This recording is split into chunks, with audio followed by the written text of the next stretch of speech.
The gods have ordained you will be my food, O jewel among monkeys. Quickly enter my mouth. Brahma has granted me a boon that none who come before me can escape being eaten. Brahma's boon can't be checked, right? Surasa opened her cavernous mouth, which was set with a row of fierce teeth. Hanuman smiled and said to the Naga goddess, I'm on a mission to serve Ram, the Lord of creation. You should not impede me. If I must be eaten by you, then pray wait here. Once I have completed my duty, I shall doubtlessly return, and you may devour me then as you please. The Naga replied that he would not be able to pass by her, for such was the boon given by Brahma. She expanded her mouth even more as Hanuman came closer. Her jaws stretched for 8 miles, but Hanuman quickly grew to 16 miles. She then expanded her mouth to 20 miles, and Hanuman exceeded that size with his body. As the Naga grew even further, Hanuman suddenly contracted himself down to the size of a thumb. He entered her mouth, he went inside her throat, and quickly came out again. He returned to his normal size and said, I have honored Brahma's boon. Now let me pass and fulfill my mission. I wish you well. The Naga goddess resumed her original form and praised Hanuman, blessing him to be successful in his quest. Hanuman moved on with the speed of Garuda. He saw many celestial chariots drawn by lions, tigers, elephants, birds, and serpents as he coursed along the heavenly airways. Gandharvas, Yakshas, Vidyadharas, and other celestial beings were thronging the skies. Great heroes who had lain down their lives in battle rose upward through the lofty region, their ethereal bodies shining like fire. As Hanuman shot through the sky, he was seen from below by a Rakshasa woman named Simhika. She gazed hungrily upon the monkey's enormous body, desiring to devour him. She used her mystic power to suddenly seize his shadow as it sped over the water. Hanuman felt his progress arrested. He looked all around and saw beneath him Simhika's hideous form rising up from the sea, her terrific mouth opened wide to swallow him. She thundered like a mass of clouds. Hanuman fearlessly entered her mouth. As he entered her body, the citizen gods cried out, Alas! But Hanuman, whose body was as hard as a diamond, began to tear the demon's vitals apart. He cleft her heart into two and burst out from the side of her body. The Rakshasi screamed and fell dead into the sea. Seeing Hanuman unscathed and flying onwards, the gods praised him, saying, Your success is certain. He who possesses firmness, vision, understanding, and skill never fails in his undertakings. Hanuman continued on, adored by the divine beings. Soon he saw in the distance a large island which appeared like a mass of clouds on the horizon. As he came closer, he saw the shore of Lanka, skirted by forests and high mountains. Hanuman returned to his normal size.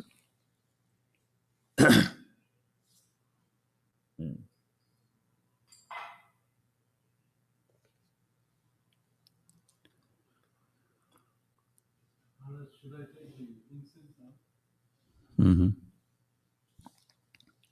I think that's part of it.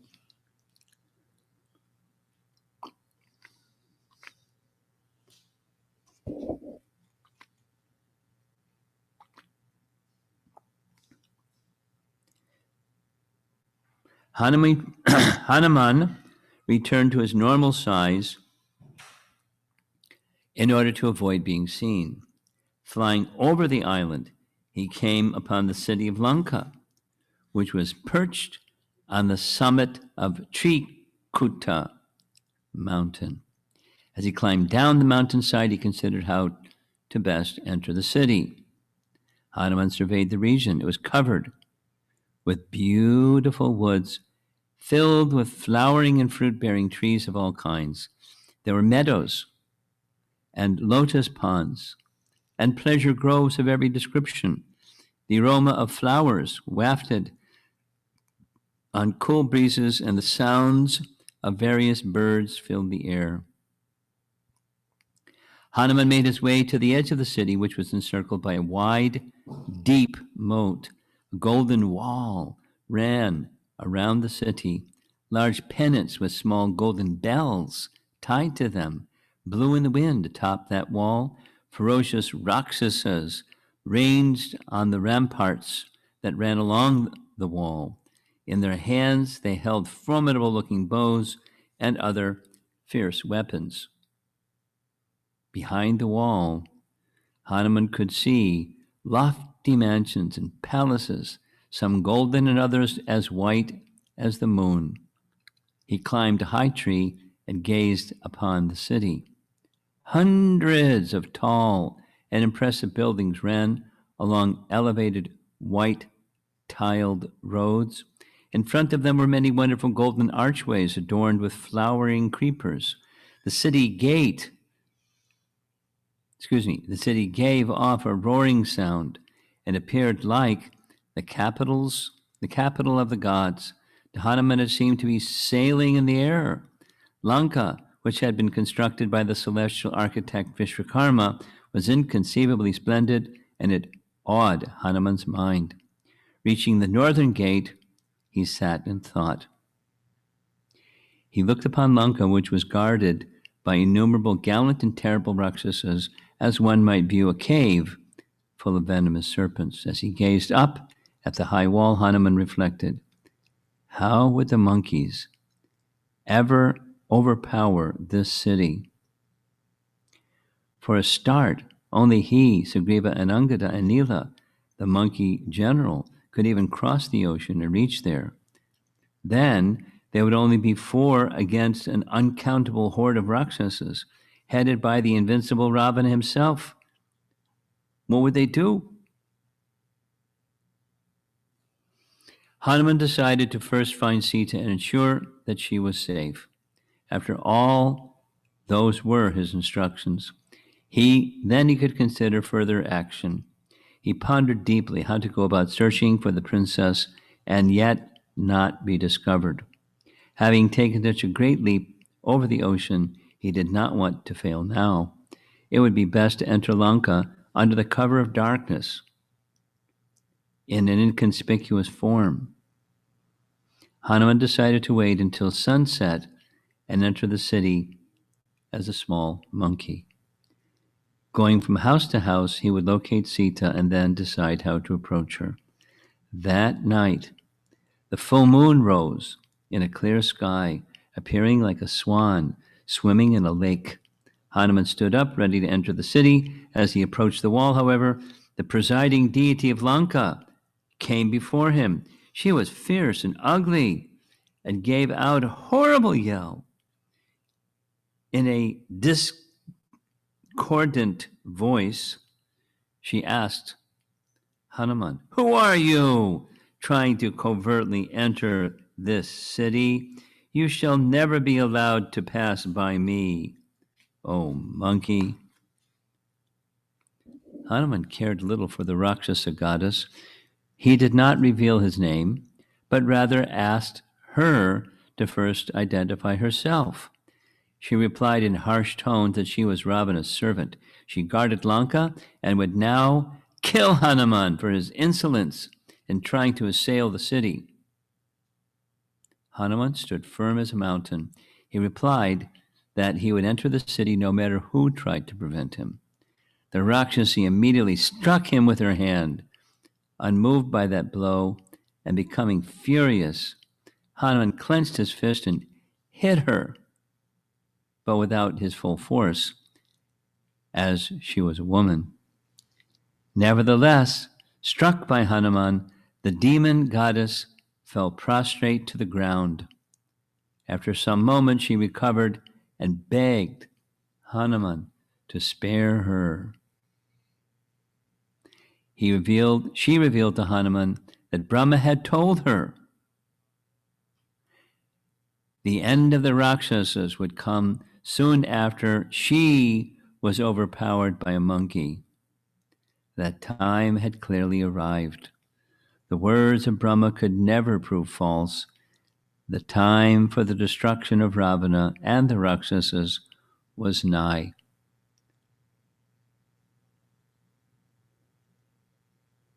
The Rakshasi told Hanuman to proceed into the city, and then she disappeared. Hanuman assumed a form no bigger than a cat.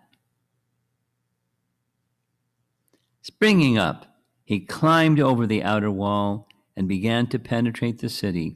He moved along the main road, which was lit by celestial gems, studying the golden archways along its sides. The road was covered with brightly colored flowers. From the houses he heard sounds of laughter and music, as well as the tinkling of ornaments and jewels. Those houses had crystal entrances and verandas of coral and lapis lazuli. They were adorned with gold images of thunderbolts and planets and lattice windows of gold embedded with diamonds, rubies, and emeralds. Opulent city. Hanuman went quickly from house to house, searching for signs of Sita. He saw many demons engaged in amorous activities in their houses, with damsels resembling apsaras. In some places, there were groups of Rakshasas praising Ravana. In other places, some Rakshasas, known as Yatudhanas, were studying the scriptures and chanting sacred hymns. In public squares, Hanuman beheld wrestling matches between Rakshasas of huge proportions, roaring at each other in anger. Hanuman saw also thousands of Rakshasa warriors holding bows, swords, and other terrible-looking weapons. As he moved unnoticed along the city streets, Hanuman himself, a military expert, could recognize Ravana's many variously disguised spies. Gradually he approached Ravana's palace. In front of it was a garrison of soldiers, 100,000 in number. The palace itself stood on the summit of Trikuta mountain, looking like a great white cloud. It was circled by a number of moats, adorned with lotuses and lilies. Hanuman swam across the moats and, in his diminutive form, easily entered through the latticed gates in the gold brick walls. Thousands of exceptionally powerful Rakshasas stood on guard, but they paid no heed. As Hanuman moved to the first courtyard, he saw numerous wonderful conveyances, such as golden chariots, palanquins, and large aerial cars. There were thousands of horses, some as black as night, some red-hued, and others as white as snow. Massive elephants bedecked with jewels stood, looking like clouds with flashes of lightning. Within the courtyard were mansions occupied by arrogant and intoxicated demons. Hanuman could hear them laughing and shouting at one another in divisive tones. He silently entered each of the mansions, looking everywhere for Sita. Within every house, he saw many women, some embracing their partners, some adorning themselves with excellent dresses, some sleeping, and others, angered out of love, hissing like serpents. All the women were highly attractive, with countenances like the full moon, and their dark eyes covered by curling lashes. Although Hanuman saw innumerable women, he did not see Sita anywhere. Hanuman wandered through the dozens of 7-storied mansions and finally entered the inner palace building where Ravana kept his women. It was embellished everywhere with pearls and gems of great value. The scent of aloe and sandalwood incense wafted, and the sound of celestial music could be heard.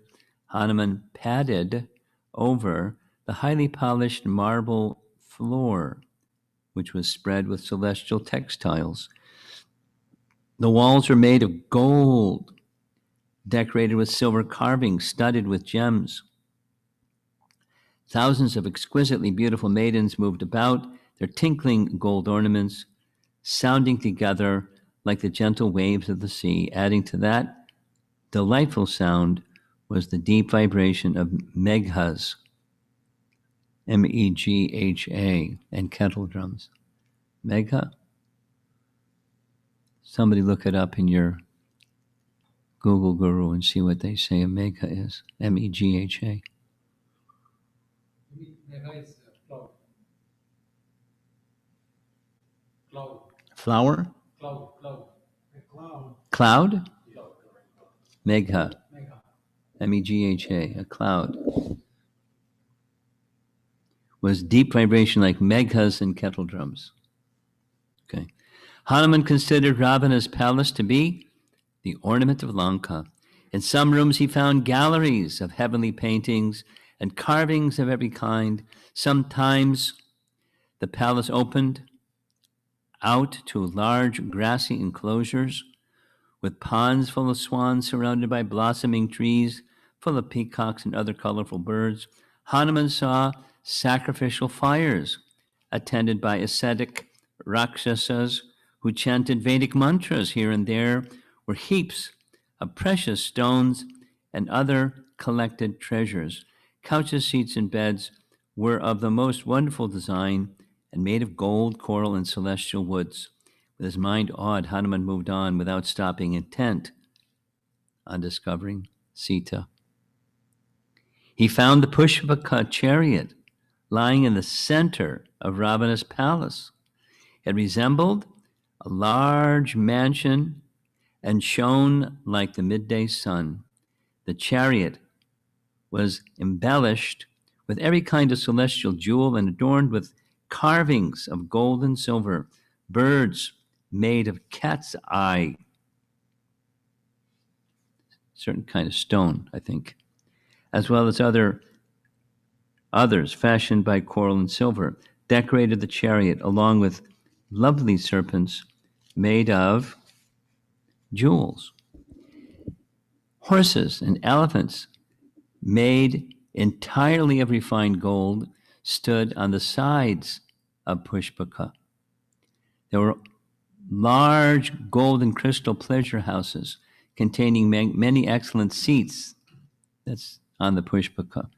Golden stairways led up to platforms radiant with sapphires and emeralds. Garlands and wreaths of heavenly flowers were hung everywhere.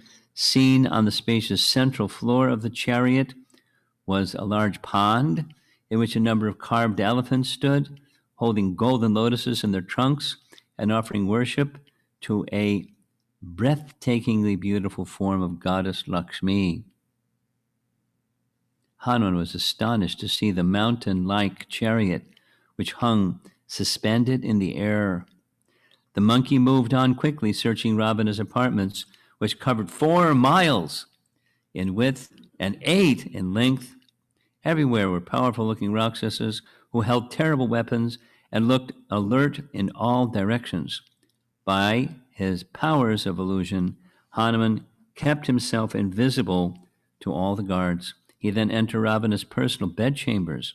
Its floor was covered with slabs of crystal, inlaid with figures made of ivory, pearls, diamonds, coral, silver, and gold.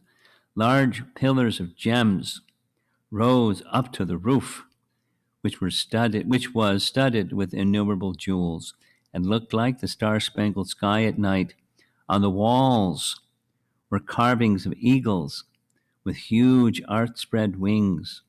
Murals depicting the heavenly planets hung there on the walls, and the floors were covered by large silk carpets embroidered with designs of mountains, forests, and rivers. The odor of celestial food reached Hanuman's nostrils, calling him like a loved one, beckoning a dear relative. He felt all 5 senses being simultaneously attracted by the delights of Ravana's palace. The monkey considered that he had entered the highest abode of paradise. He compared it only to Indra's palace or the abode of Brahma himself, fixing his mind upon his purpose. Like a consummate yogi meditating on the Supreme, Hanuman continued to search for Sita. Remember, this is being sung, and it's like this is the refrain, searching for Sita. His mind was fixed. As he went into each separate chamber, Hanuman saw many maidens looking like heavenly nymphs. They were half dressed and lying asleep, overpowered by intoxication and lovemaking, adorned with jeweled girdles and anklets. They emanated a fragrance of lotus flowers. Their large lips, red like copper, parted slightly, showing rows of teeth that resembled pearls. Crushed garlands lay here and there, along with discarded silk raiments. The delicate limbed ladies, with their clothes and necklaces thrown about and other ornaments fallen to the floor by their beds. With their large, dark lashed eyes closed, they looked like lotuses with their petals closed at night. To Hanuman, they appeared like a number of brilliant meteors fallen from heaven and united there in Ravana's chambers. Although Ravana's wives, who were daughters of Gandharvas, rishis, and powerful demons, were beautiful beyond compare, Hanuman considered them nothing in comparison to Sita. His mind did not waver even slightly from his mission upon seeing them. As he went by the sleeping maidens, he came to a prominent dais made of crystal and bedecked with precious stones. It appeared like a celestial structure with large gold and ivory couch placed on it. Over the top of the brilliant couch hung a white canopy wreathed with garlands of lotuses and red ashok flowers. Lying there fast asleep was Ravana himself. Hanuman saw he was extremely handsome, with a complexion like a dark cloud. He was adorned with bright flashing earrings and clad in robes of gold and crimson. His limbs were smeared with red sandal paste, and he resembled a cloud reddened by the sunset and lit by flashes of lightning.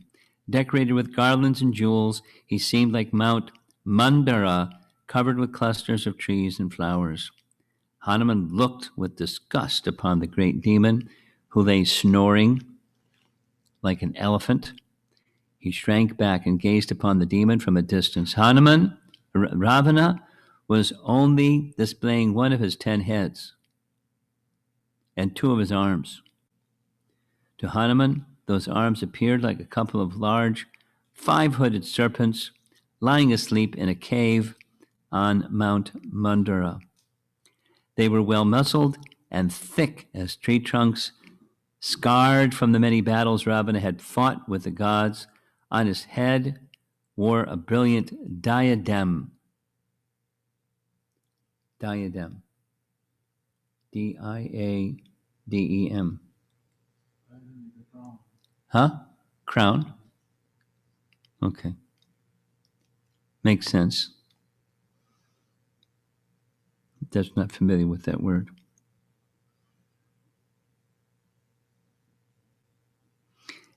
So he wore it on his head, and around his neck hung a string of pearls and gold chains. As the demon breathed out, the odor of liquor mixed with mango and nutmeg filled the room. At his feet were many youthful women. They had all fallen asleep in various positions, one of them hugging her veena, another seated with a small drum under her arm, another clutching a pair of tambourines.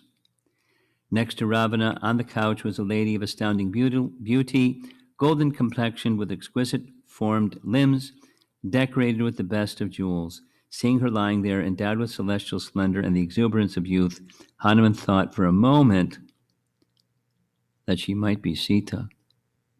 Filled with delight, he leaped about, waving his arms and kissing his tail. Displaying his monkey nature, he frolicked around, climbing the pillars and dropping to the floor, pacing back and forth and flipping over again and again. Suddenly he paused and thought, this surely could not be Sita. Separated from Ram, the princess would never be able to sleep or eat or even adorn herself, nor would she consort with another man, even in her mind, even if he be the Lord of the celestials himself. None could be equal. None could equal Ram, that divine lady's beloved husband. Hanuman examined the sleeping maiden by Ravana's side closely. Her face showed no signs of grieving or sorrow. There was no doubt. This could not be Sita.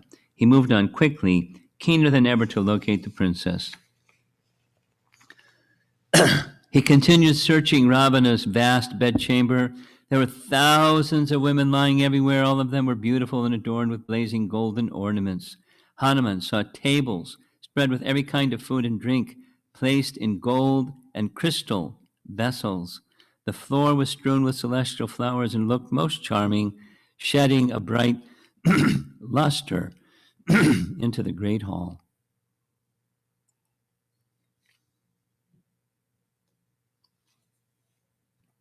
But although he scrupulously examined every part of the room, he did not see Sita anywhere.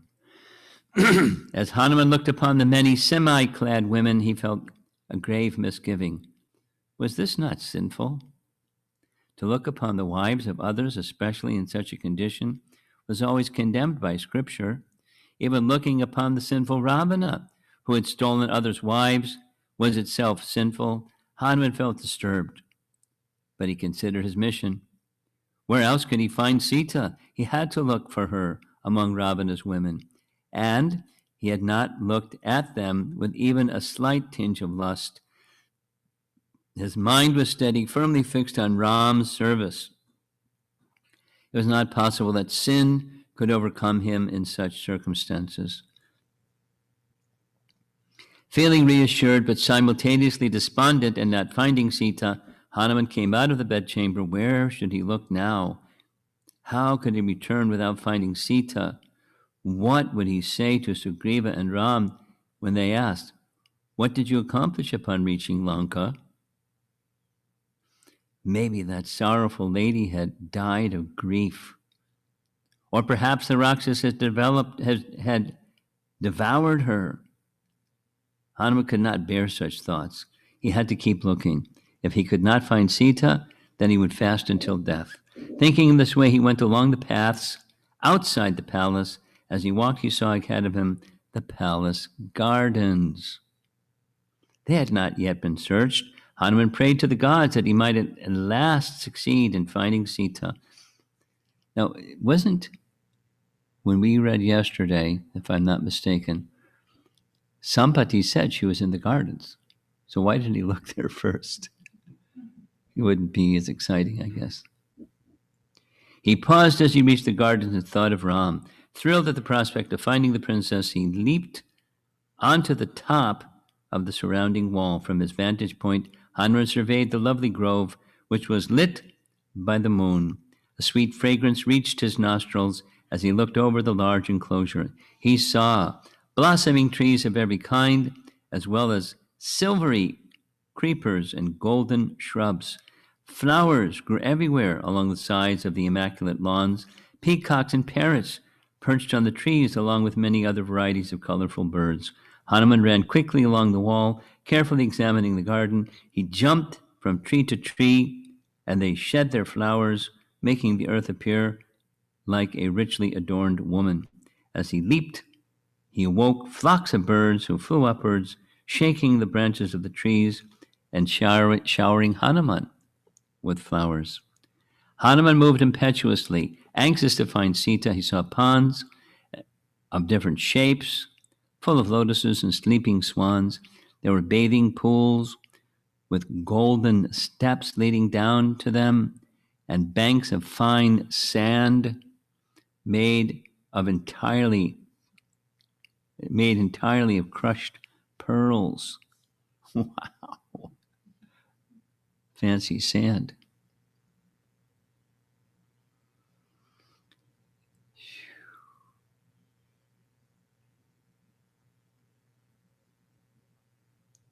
Okay, where was I?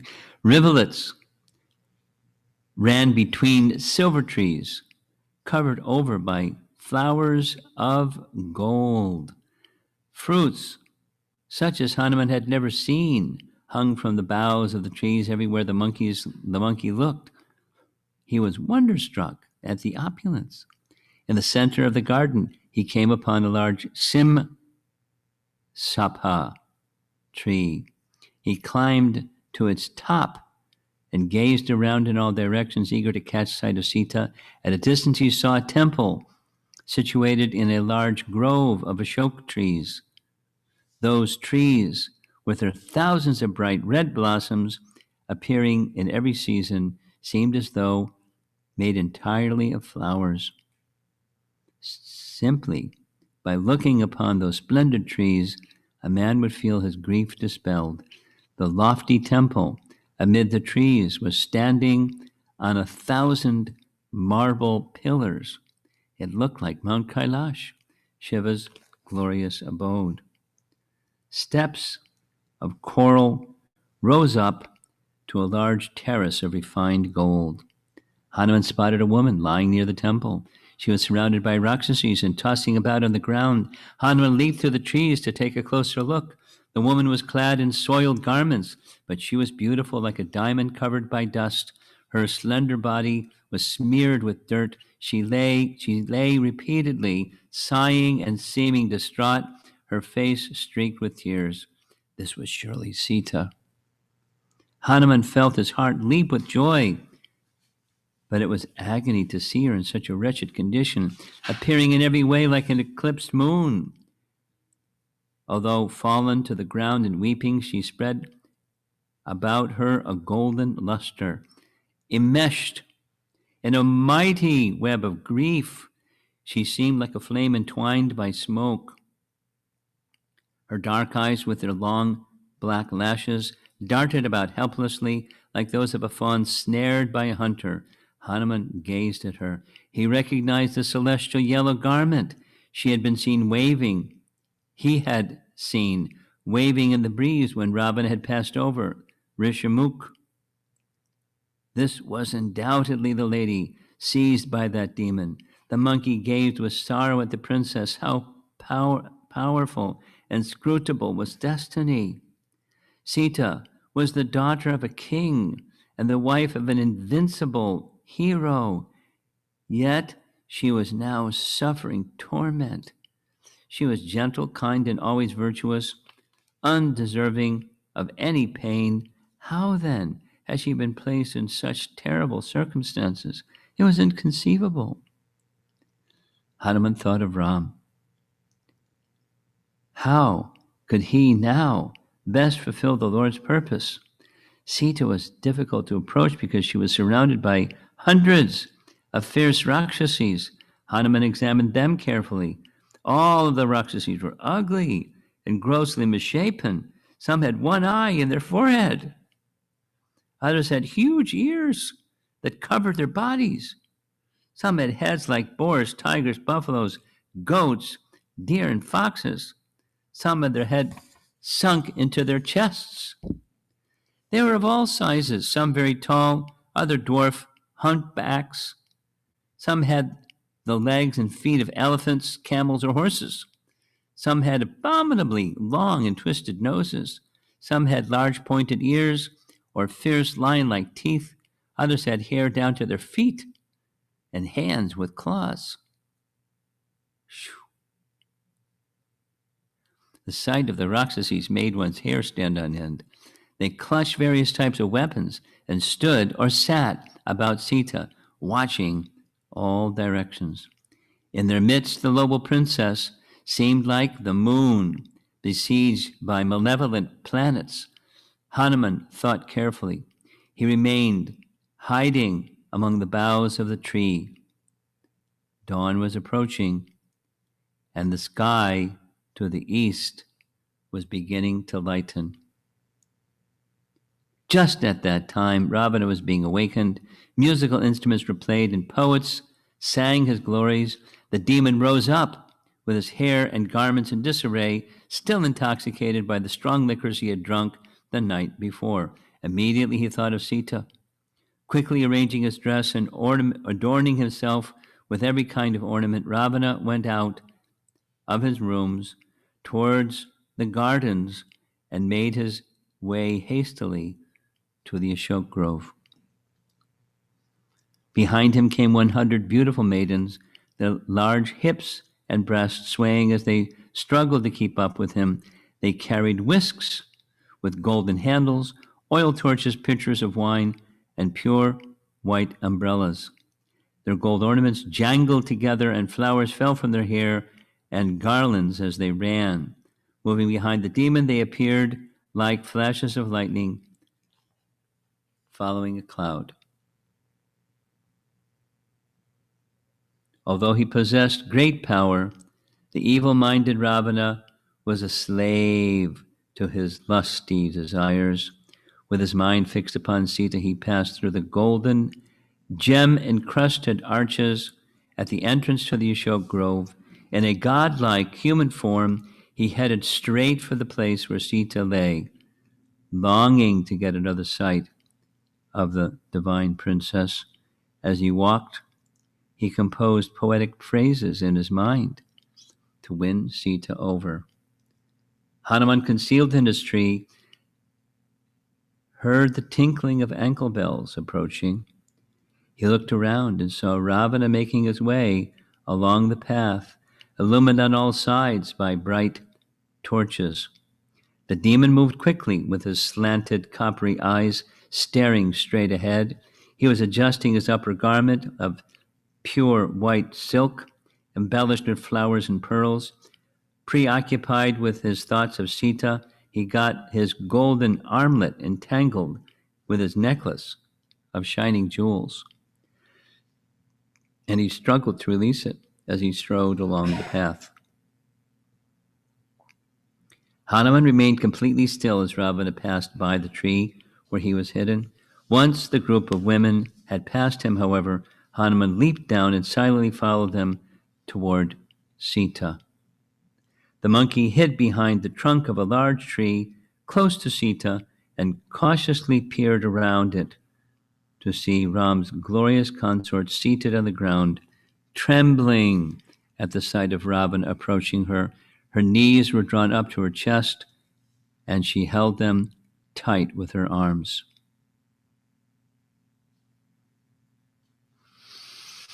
Ravana, who appeared youthful and majestic, who shone with a brilliant aura, stood before the princess. She looked miserable and stricken, like a rose creeper torn from a tree and thrown to the ground. She appeared like a shattered faith, or a frustrated hope, or an abandoned treasure. She was covered with dirt, yet charming as a pure white lotus stained with mud. Weeping incessantly, she tossed about on the bare earth, her mind absorbed in thoughts of Ram. The Rakshasa king sought to seduce her, as a fool would walk heedlessly towards a steep precipice. He gazed down at the forlorn Sita, who did not even glance upon him. With her palms folded, she prayed to Vishnu that he might soon bring Ram to her presence. Ravana said, "O most splendid jewel among women, do not be afraid of me. I am here only to render you service. Why do you lie here in a wretched condition? Rise up and enjoy with me. I shall provide you with pleasures only the gods know." She turned her face away in contempt, her body racked by sobs. Ravana had tried to win her over each day since taking her captive, but his attempts sickened her. She longed for the day when Ram would come and destroy the demon. Surely that time would come soon. She did not feel that she would take much more of Ravana's torment. She could not take much more. Sita's resistance only made Ravana desire for her the more insistent. He stared at her incomparable beautiful form. Even though she had been fasting and had not washed since he had kidnapped her, She was still far more lovely than any of his consorts. Indeed, if it were not for Nalakuvara's curse. You all know what that curse was, right? Okay. If anybody wants to hear, you all know. Okay. The demon folded his hands in supplication. What will you gain by lying here grieving? Your youth is passing away swiftly and will soon be gone. Enjoy with me now while you can. There are none in this universe who can compare with me in virility and power. You are the finest of all women. I believe that after creating you, the celebrated Brahma must have retired, seeing his work to have reached perfection. Ravana offered her the position of his principal queen. He would subjugate the entire world and offer it to her father, Janaka. He had already conquered the gods in heaven and now stood unchallenged as the most powerful person in the universe. What could Ram do against him? Sita should stop thinking of her puny prince, who was clad in rags and lived in a lonely forest. Perhaps, Ravana suggested, Ram had already died.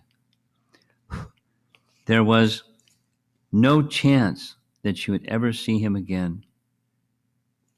And even if he should somehow find his way to Lanka, he would be immediately destroyed by Ravana, standing at the head of an unlimited number of invincible Rakshasas. The demon went on, his voice rising and falling melodiously as he implored Sita, become my wife. Oh, most beloved one, and enjoy life. Put on the best of garments and gold ornaments. Shake off your grief and range freely with me in delightful groves along the seashore. She shuddered at Ravana's sinful suggestion. Without looking at him, this happened twice. And placing a symbolic blade of grass between herself and the demon, she replied that there's volumes of commentary on the significance of the blade of grass. And if you're interested, there's a recording of one devotee named Shamakund who lives in Bangalore who really loves Ramayana. And he gave a lecture. Where were we? Pandharpur. We're in Pandharpur. ISKCON Pandharpur Temple.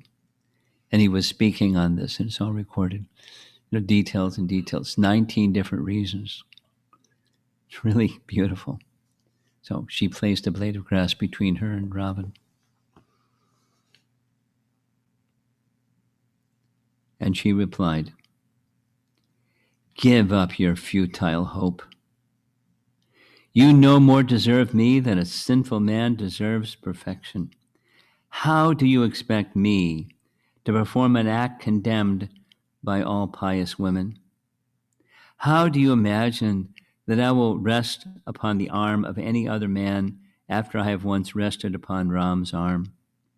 Do you not realize that molesting the wives of others leads only to destruction? Evidently, there is no one in Lanka who knows morality, or perhaps you have become so degraded that you are simply unable to heed good advice. Ravana snorted in anger. He clenched and unclenched his fists. There seemed to be no way of winning this woman. His eyes remained fixed upon her as she continued without looking at him. You should know me to be inseparable from Ram, as sunlight is inseparable from the sun. Unite me with Ram at once if you wish to do good for yourself and your Rakshasa race. Make friends with Ram. Otherwise, see your city, yourself, and all the demons destroyed for good. If I am kept here, you will soon see well-aimed arrows joining end to end, filling the sky. They will rain down upon Lanka like many fire-mouthed serpents. You were able to steal me only when Ram and his brother were not present. Indeed, O weak one, it is not possible for you to stand in the sight of Ram and Lakshman any more than a dog can remain under the gaze of a pair of lions. Ooh. She rebuked Ravana further. Even if he sought shelter on the peak of Mount Meru or descended to Varuna's abode, he would not escape from Ram. By his wicked act of stealing Sita, he was already killed by his own destiny. Ram would be the instrument to fulfill that fate. With the evil Ravana remaining their leader, the Rakshasa race would be destroyed to their roots. She spoke harshly. I would burn you to ashes myself by the power of my asceticism and chastity, but I do not have my Lord's order, nor do I wish to waste my ascetic merits on such a wretch as yourself. Ravana was furious. Breathing heavily, he spoke slowly, his deep voice barely constraining his rage. Because of your insolent words, you deserve to be put to death. Only my love for you prevents me from having you immediately killed.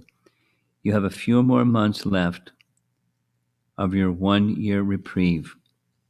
If by then you have not submitted to me, then my cooks will mince you up for my morning meal. The demon then turned away from Sita. His eyes flared and his tongue darted out of his mouth. His shining diadem, crown, and his broad, powerful shoulders shook with his anger.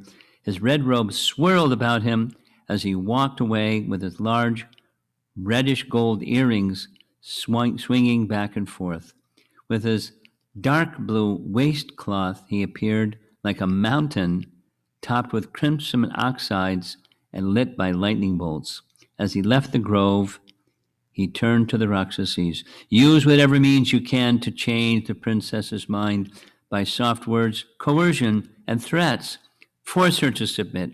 Dissuade her from her thoughts of Ram, and convince her to accept me. This will be your own interests, O Rakshasas. With a roar of frustration, Ravana left the garden, his heavy footfalls receding into the distance. As Hanuman continued to watch, the fierce Rakshasas began to harass Sita, asking in rasping and grating voices why she is reluctant to accept Ravana as her lord. The Rakshasa king was the son of a great rishi. He had vanquished the 33 principal gods in battle. Even Indra could not stand before him. Now, that very Ravana was bowing at her feet, begging her favor. He was prepared to renounce his principal consort, the chaste and beautiful Mandodari, for Sita's sake. Numerous Rakshasas cajoled Sita in various ways. They told her to stop pining foolishly for Ram, a mere human. Of what consequence was Ram when compared to Ravana? She obviously had no idea what was best for her. She turned away from the Rakshasas. Their advice was useless.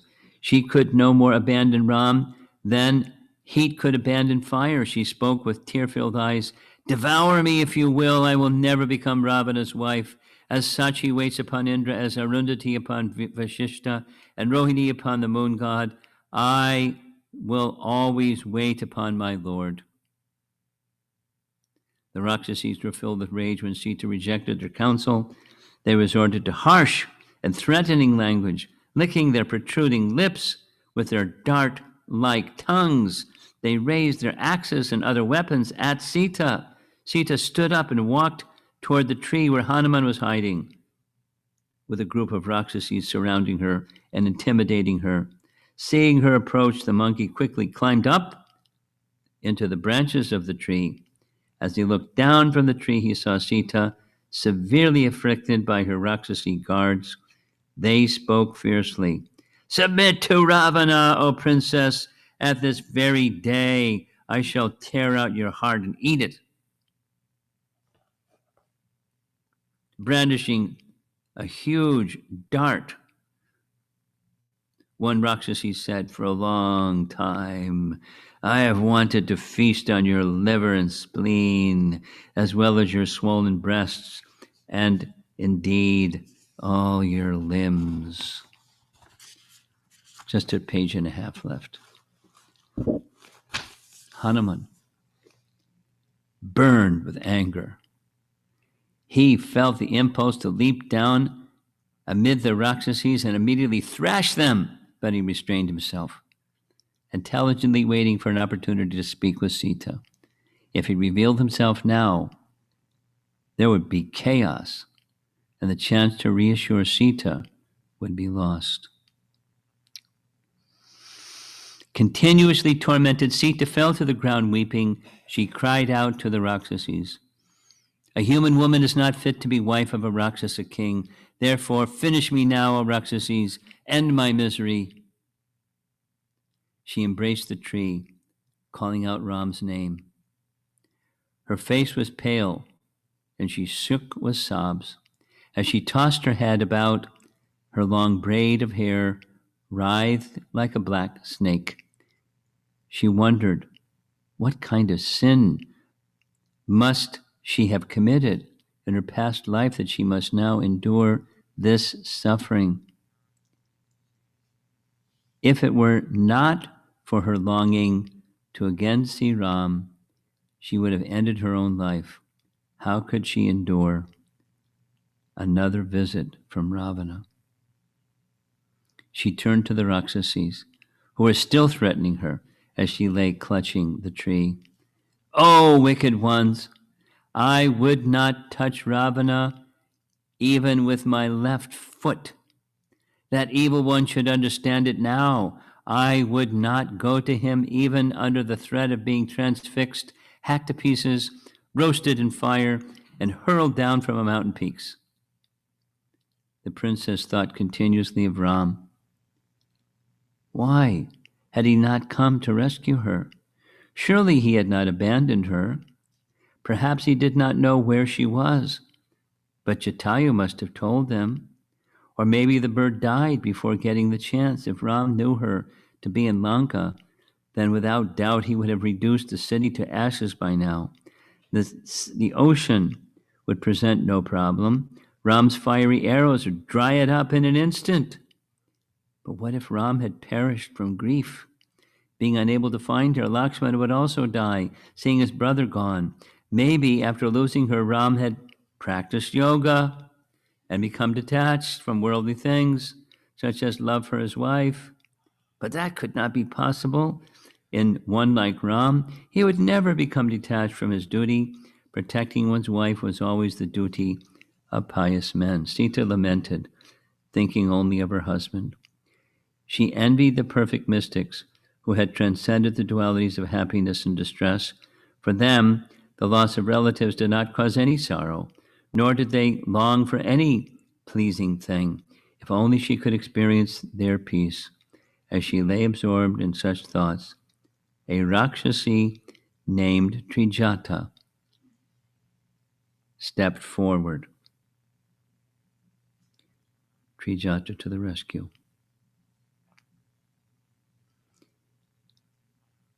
And restrained her companions. She had just risen from sleep and told them of a dream she had experienced. Quote, "I saw a shining personality who was surely Ram, mounted upon a celestial chariot drawn by 1,000 horses. Coursing through the air, he was united with Sita. The couple wore white robes and white garlands and were ablaze with splendor. I also saw Ravana, robed in black, with a red garland, sitting on a chariot drawn by asses." Trijata described her dream in detail. Ravana had entered a fearful darkness, his body smeared with excrement. She saw all of Ravana's sons and ministers with their heads shaved and bodies bathed with oil.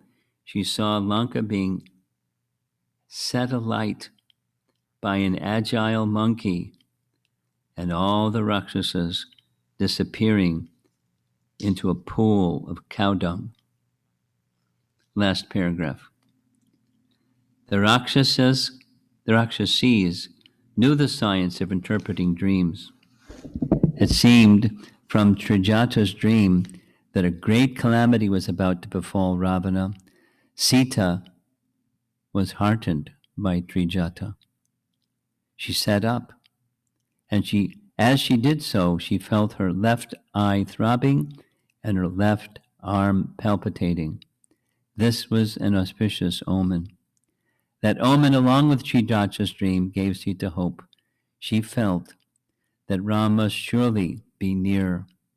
The Rakshasis fell away from her, some of them running to report to Ravana.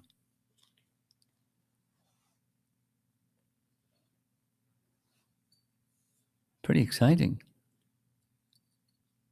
I mean, we just read 17 pages, and it just went very swiftly. So everyone's familiar with the story, the Ramayana story, and hearing it again and again is very wonderful.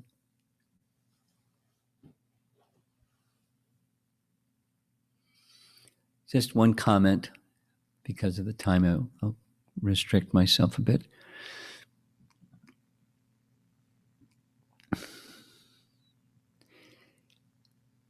A number of acharyas or commentators from the Sri Vaishnava line hold this sequence of events to be like a living entity that strays from the personality of Godhead.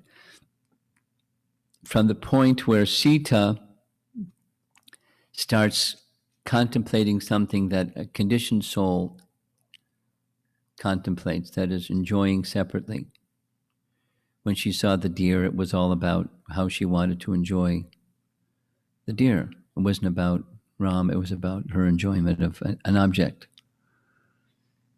And this and that, and insulting Lakshman, and etc. And for that, then Ravana comes and takes her. And then the next sequence is how the Lord feels when a living entity goes away from him. And he wants to have someone, a guru, intercede on his behalf and help bring that wayward soul back. And for the guru to do that, he's first tested by the Lord. Ram examined him in many ways, finally empowered him specifically. Here's the ring. I know you'll be successful. And here's your 2 instructions. Was to, find Sita and, find the whereabouts of where Ravana resides and make sure that Sita is well. Come back and report. 2 things. So he's, obstacles and obstacles and obstacles and obstacles and everything, without all the everything. So here he is in the Ashok Grove, and he sees this terrible scene. The guru is seeing this terrible scene. And yet there's signs of this little Trijata's dream. She's known as kind of like a mystic lady. So she would from time to time apparently have some kind of mystical report to the others, and they had confidence in her having that capacity. So the dream was like a certainty.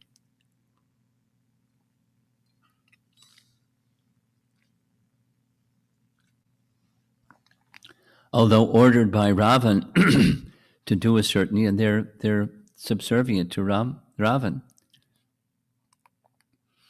But this statement by Trijata is the only thing that held them back. And then poor Sita, and considering maybe this, maybe that, maybe the other thing. So the souls wishing to again take the shelter of the Supreme Lord, this is their line.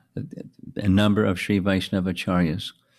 Hanuman is the guru, Ram is Vishnu, Sita is the wayward soul. From that time that she desires independent enjoyment.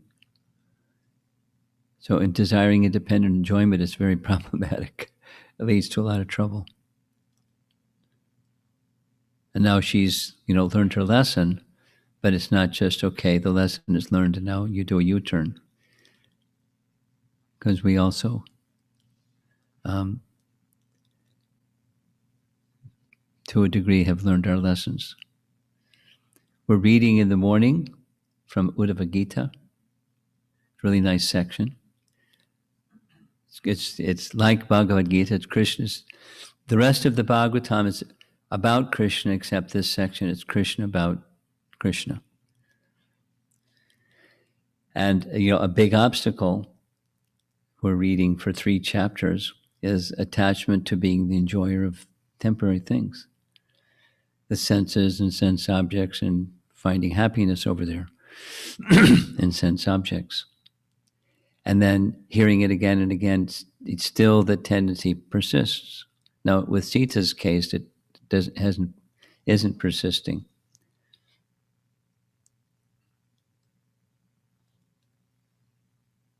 But there's something that Hanuman has to do.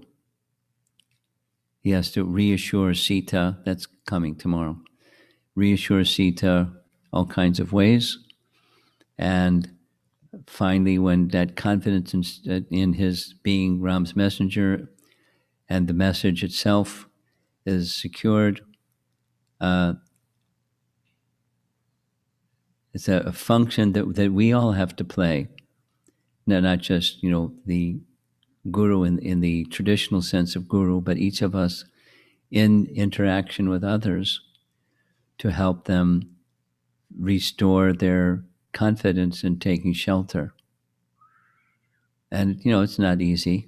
It doesn't happen swiftly. But that's a function that we can also play in assisting Ram bringing souls back, or God bringing souls back to the place of real shelter. It's a nice comparison.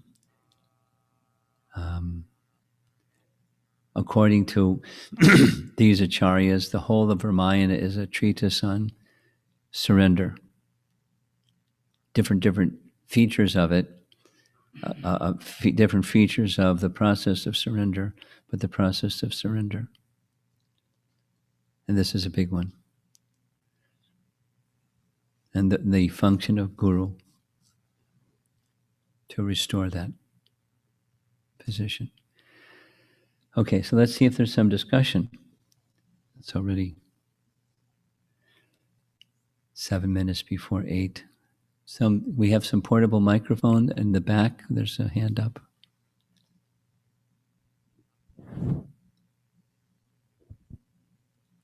Hare Krishna Maharaj.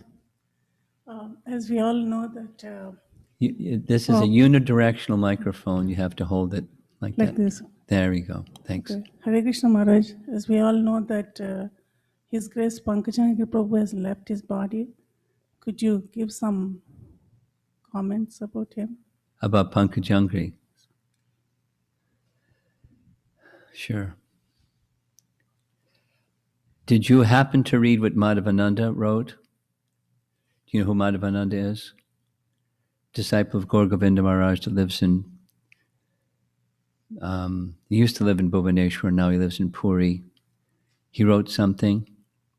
Did you see that?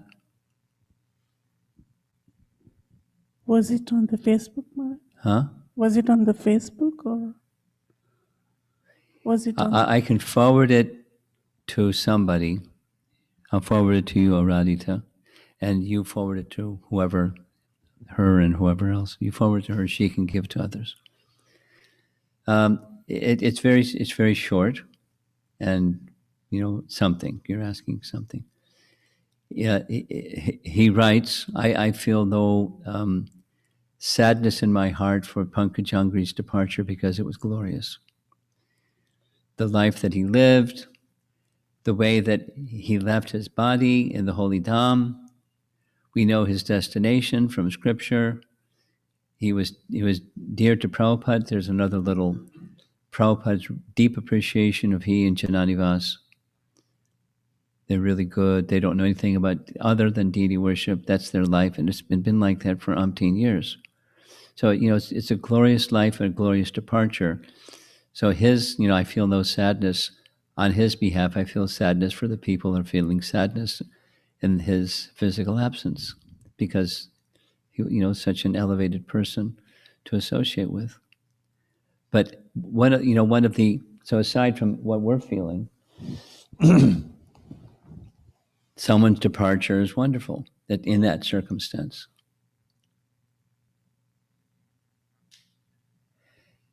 May any one of us come even close to such a life lived in exclusive devotion to Sri Sri Radhamadava and in the Holy Dham, surrounded by loving devotees with abundant kirtan and the blessings of Prabhupada, specifically upon him and his brother. Specifically, blessings. May we be so fortunate. Not so likely, but very fortunate person. No, it's unfortunate that he won't be able to continue doing the service that he loved.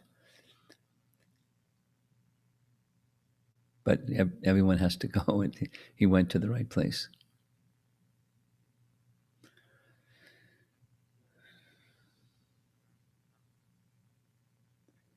Anything else?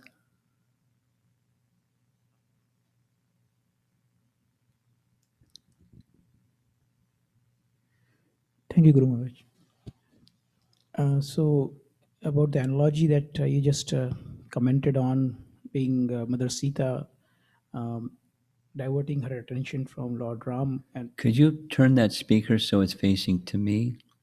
I can probably hear better. All the way around. What? Let's see. okay. That's good. That's much better. Go ahead. So my understanding is Mother Sita is the internal potency of Yes. Lord Ram. So how can she be? She's like.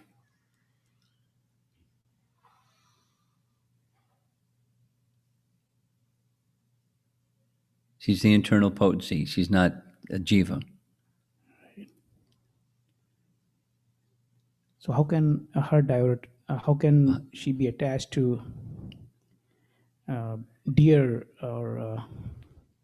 It was an act to help facilitate the whole of the Lord's Leela. Without saying all the different elements of the whole Leela. Yeah.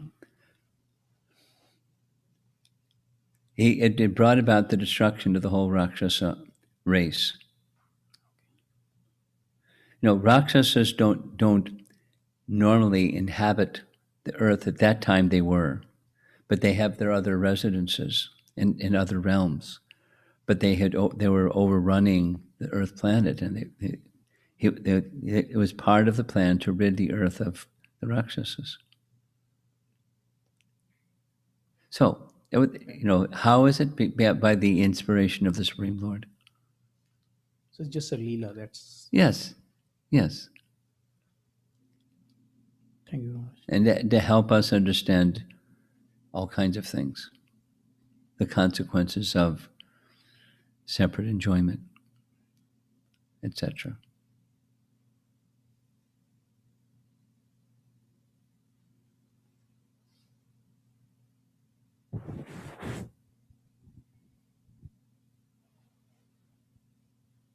Maharaj, can I ask you a non-Ramayana question? Sure. So the body, we know it has gross, subtle elements, and those are the gross elements are tangible. We understand. The subtle elements are also tangible. I mean, for example, I can understand my mind and intelligence, and beyond that is the soul and super soul. And the presence of soul, I understand. I know I exist. So that's beyond my mental level. But the presence of super soul, Paramatma, I understand at my mental level because of Shastra and sadhus like you. Could you give some practical tips by which I can realize it deeper beyond mental level? Wonderful question. Thank you. There's a very special verse in purport in Canto 2,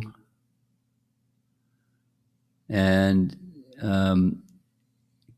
could you send me a text message, or could you send me a text message?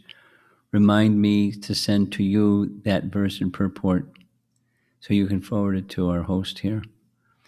And in that purport, the verse speaks about taking help from the intelligence one can realize God. It's not by mental speculation, it's by help of intelligence. So supersoul can also be, because supersoul is the source of intelligence. So with the intelligence, one can understand that without the help of the supersoul, one can't understand anything. One can understand. So it's very, you have to read it many times, but it's a practical step in at least becoming conceptually convinced. Not that you're not, but becoming conceptually convinced. Beyond the mind is the intelligence, because that was your question. Beyond the mind is the intelligence. With the help of intelligence, one can understand the supersoul. Now, there are other intuitive understandings that, let's just give some of Prabhupada's examples. The example of a thief, the example of a cat. The example of the thief is he wants to steal, and Supersoul gives him intelligence. So it's the dark of night, and he's sneaking around, and Supersoul says, "Don't go now, someone's coming." And then they pass, "Okay, now is your chance." Or another example is the example of the cat who waits for the housewife to leave, and the cat then jumps up on the table and drinks the milk. So intelligence, where does it come from? It's by inference. It's not a proof, but it's an inference. Beyond the mind is to understand there's a source from which intelligence comes. That source from which intelligence comes for all living entities is the supersoul. And I want to be, so then there's your question specifically is some practical tips. So it really takes something more than inference and logic. It takes, to realize the supersoul, it takes a mind that's fixed. And by different methods, the mind can become fixed. But that's practical. So it's like practicing daily to remind oneself that this is the mercy of supersoul or things like that, or It's not just, it's a principle. Where does intelligence come from? The bird that flies south in the winter, or the fish that swim upstream when it's time for laying their eggs, or whatever, where does intelligence come from? In all, etc., etc. How does a little baby kitten know to go to the mother to take milk? Where does this intelligence coming from? So one can see it in practical life. But so we see things when we're open to see things. And if the concept is there, and I want to understand the concept, you're looking and you'll see, because you're eager to experience and more deeply understand the concept. So you have the question is that the jigyasa, the inquisitiveness of where's intelligence coming from.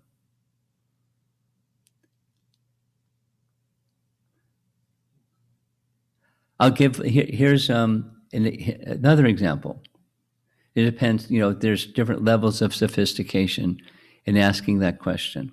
Here's one from Sadhaputta. You know Sadhaputta, right? Sadhaputta. For those that may not know, he was a scientist. I mean, his PhD at Cornell University was in mathematics. So he has a mathematic disposition. Their numbers don't lie. He was a mathematician. So he wrote in one of his articles in Mechanistic and Non-Mechanistic Science, he takes on the topic of inspiration. And he goes into mathematical detail of so many angstrom units of brain and how many calculations can a brain make in any in the time of a moment or a second. And it's mathematically not possible that, and he gives some specific examples in the realm of mathematics, that some person decades before there was even theoretical mathematics solved some mathematical problems down to detail. And then when mathematic theory got caught up, they confirmed what he had suspected. So how is it possible?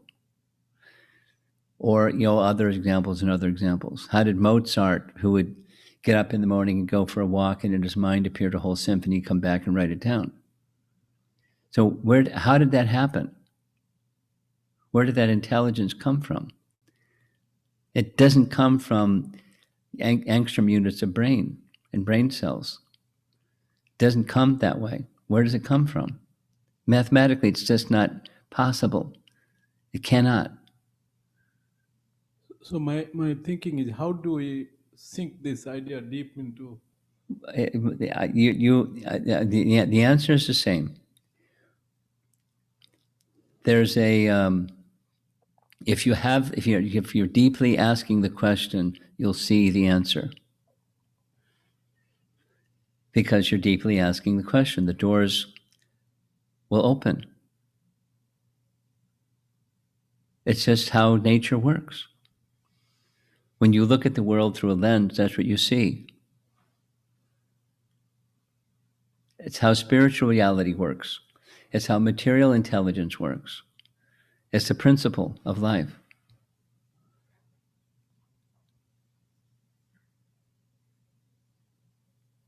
So one more time, by sincerely asking the question, by different methods, different approaches, because you keep asking the question, and doors will open that you didn't even see the door before, and the door opens, and there's answers.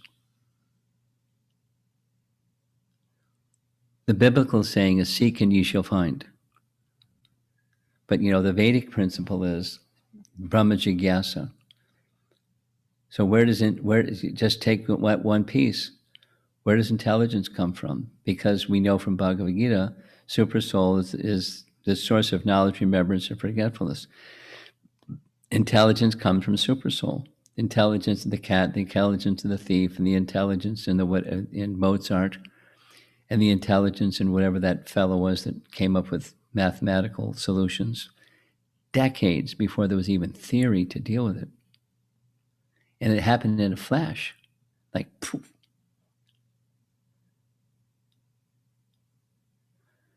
So when you're eager, you can see. When you're eager to understand with your intelligence, then you'll understand. Ask where's the intelligence come from?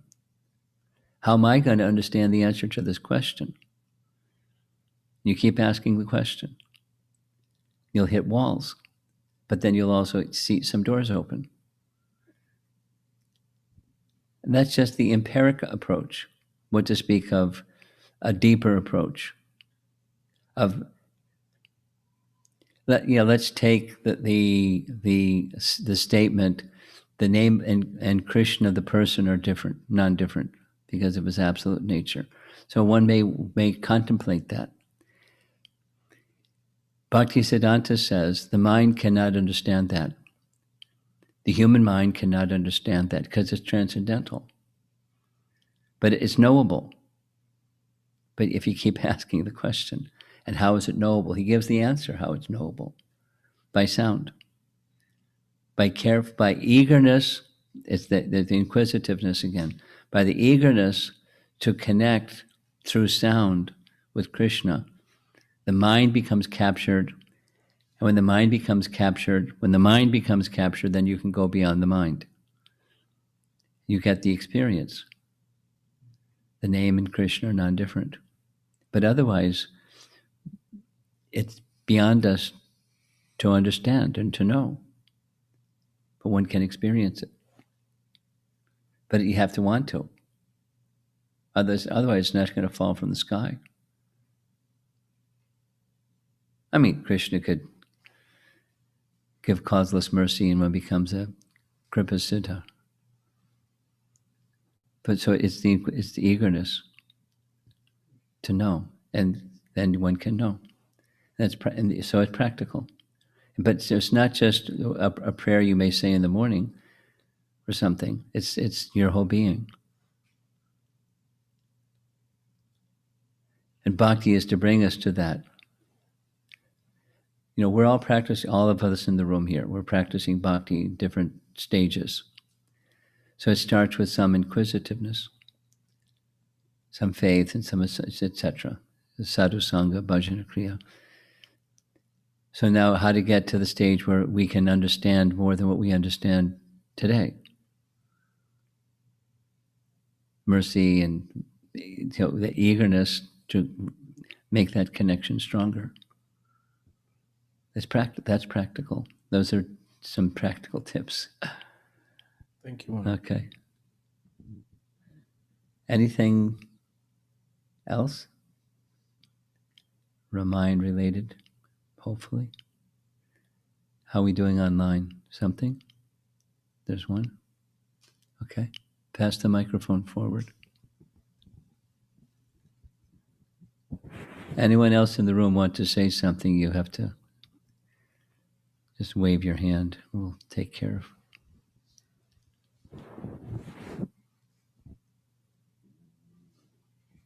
From Sanchari, I am looking for some clarification on a seeming paradox in Hanuman's rationale as he looks for Sita.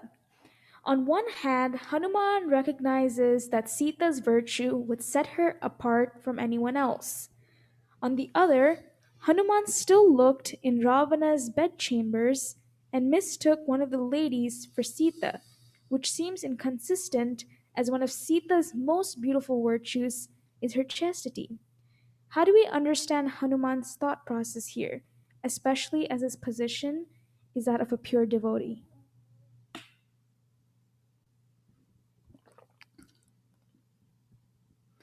Well, that's certainly not the first place I would look.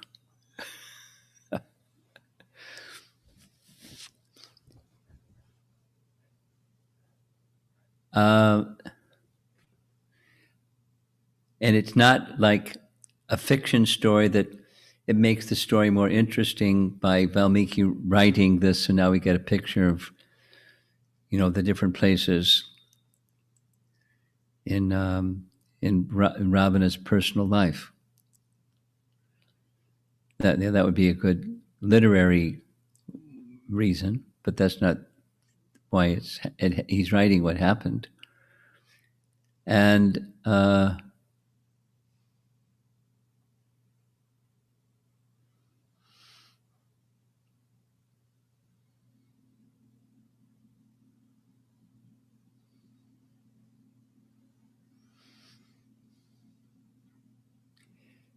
well, let's go back to the previous question.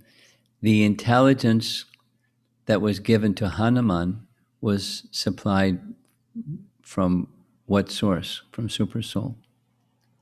So Supersoul was guiding, and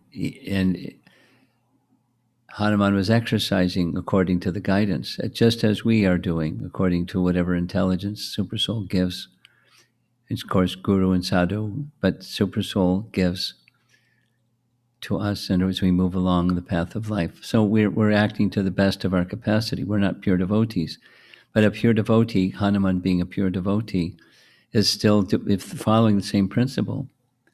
So Supersoul wanted him to experience what he experienced, and for us to understand what he understood. And the thought process of, the thought process of considering the beauty, etc., but no, it's not possible. And he then admonishing himself for even thinking that thought.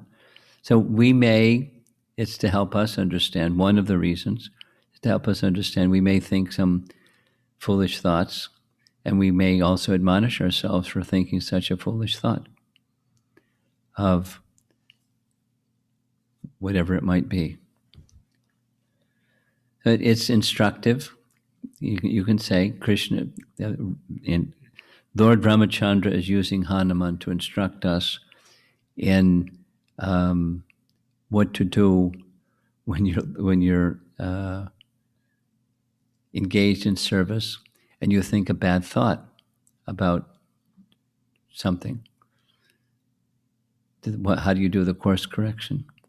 Or what did Hanuman do for course correction?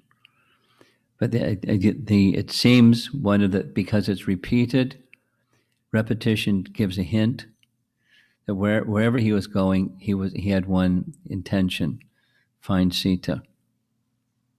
That was the instruction. That was his meditation. So when he was here, when he was there, when he was wherever he was, it was one meditation, one pointed. Vyavasayatmika buddhi. So it seems that it's specifically in response to Sanchari's question. Supersoul is guiding Hanuman to help us understand how our activities should be fixed upon one purpose when we're looking in maybe not some good places or the most ideal places to find the fulfillment of our purpose. Stay fixed on the purpose.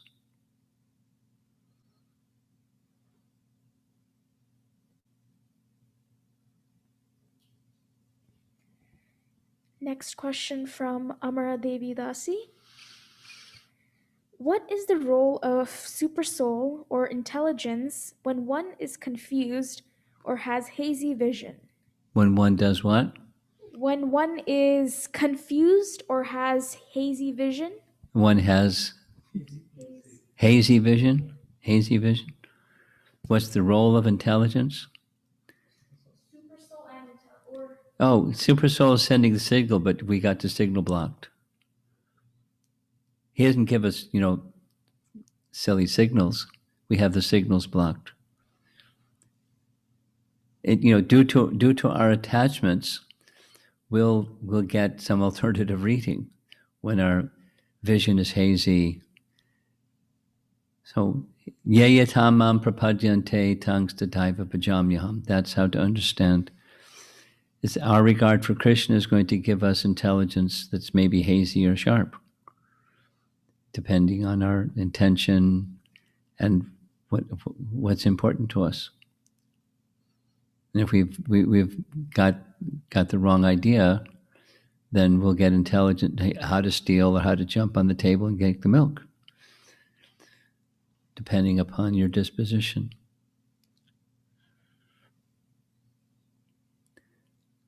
Okay, that's it, right? More? Next question from Girivaradharidas. I am very appreciative of Hanuman's focus on the goal of searching for Mother Sita and not drifting away from all of Lanka's attractions. As a sadhaka, how can we cultivate it? Follow Hanuman. Continue reading from scripture where a person's so focused, as you take so many examples that are focused, and take inspiration from those personalities, purification and inspiration.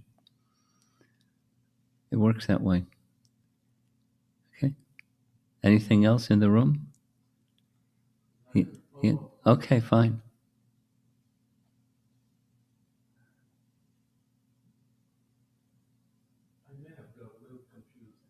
Okay, you have to turn the power on. I got a little confused, I think. So when you say a thief gets the intelligence from the super soul, Yes.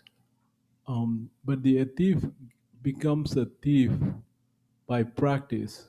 So it's like a chicken and egg type. Did the super soul inspire somebody to become a thief, or No. so how did he become a thief in the first place to get? By bad association. Oh. Prabhupada speaks like that even good souls are good by bad association, they become bad. So the soul isn't bad, it's just that your association is bad association that brings bad behaviors or attitudes and contemplations.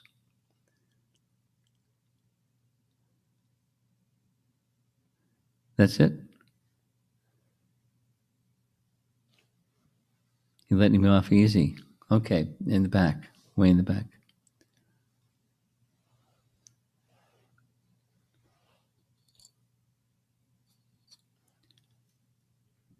So Maharaj, about the super soul, so like you were saying that because of bad association, we either become a thief or we become a devotee. So Ravana. Well, no, it's not exactly like that. There has to be a say yes to it. There can be bad association and not succumb to it. One can have good association and not become like it. There has to be some free will choice involved in all of this. But Maharaj, Ravana, he also has a super soul, right? Oh, yeah. So is it because of bad association his behavior was? No, that's how he started. He was the son of Vishrava. And Vishrava was good. And it was mentioned. He was the son of a great rishi, an elevated person.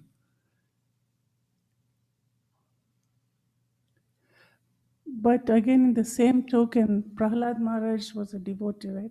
Although Hiranyakashipu was demonic. Yeah. So So, let me catch what you're saying. Say it again, slowly and clearly. so I'm wondering, how is the super soul guiding us? How is the super soul guiding demons? Same way as guiding the thief or guiding the cat or guiding you and me. Yeyatamam prapadyante. He's guiding according to their disposition. How they have regard for him, he reciprocates. That's how. Okay, thank you.